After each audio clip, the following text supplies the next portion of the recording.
Halo semua, selamat datang. Hari ini kita bakal ngobrolin salah satu alat paling keren di matematika. Anggap aja ini jalan pintas super buat hitung-hitungan yang panjang. Yaps, kita bakal kupas tuntas soal eksponen. Pernah nggak sih kalian harus nulis perkalian angka yang sama, berulang-ulang kayak gini? Bisa sih, bisa, tapi kan capek banget dan buang-buang waktu. Pasti ada cara yang lebih pinter kan? Dan ya jelas ada. Coba lihat ini. Jauh lebih simpel, lebih cepat, dan kelihatan lebih elegan kan? Nah, inilah kekuatan eksponen. Cuma notasi sekecil ini bisa ngegantiin satu baris perkalian tadi. Keren banget. Oke, sekarang yuk kita bedah si bilangan berpangkat ini. Sebelum kita bisa pakai alat canggih ini, kita harus kenalan dulu sama bagian-bagiannya ya kan? Biar tahu mana yang mana. Jadi, eksponen itu sebenarnya apa sih? Gampangnya gini, ini tuh cuma cara singkat buat nulis perkalian berulang. Konsepnya simpel banget, tapi kekuatannya luar biasa. Setiap bilangan berpangkat itu punya dua bagian penting. Yang pertama itu basis, di sini kita sebut aja A. Ini angka yang bakal kita kalikan berulang-ulang. Terus yang kedua ada eksponen, si N kecil yang nangkring di atas itu. Nah, si eksponen ini yang ngasih tahu kita berapa kali kita harus mengalikan si basis. Nah, kita udah kenal sama bagian-bagiannya kan? Sekarang waktunya kita belajar aturan mainnya. Gimana sih cara bilangan-bilangan ini bergaul satu sama lain?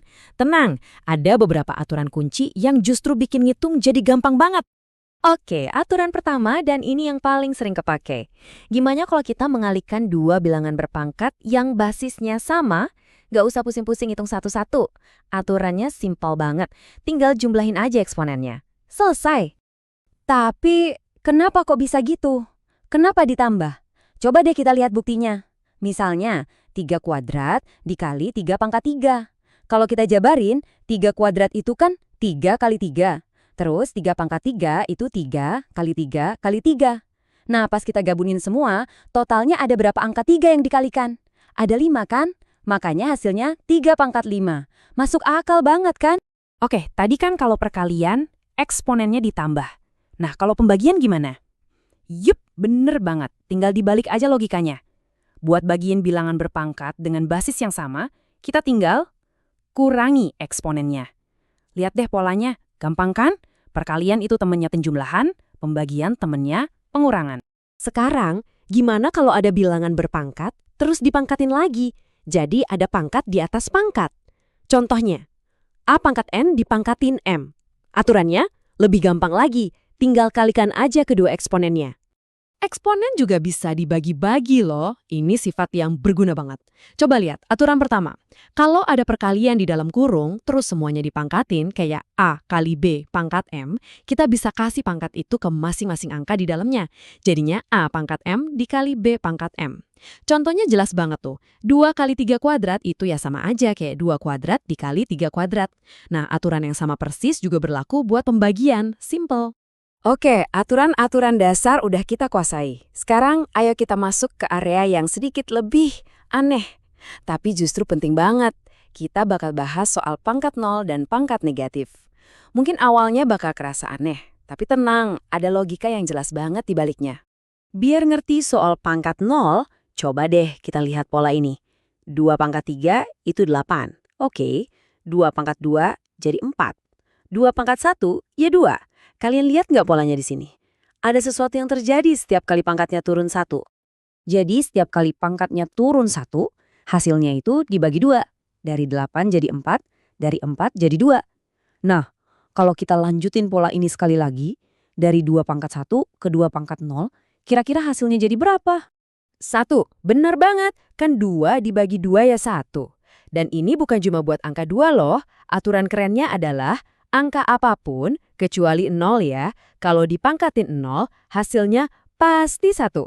Ini salah satu aturan yang paling unik di matematika, dan sekarang kalian tahu kenapa bisa begitu.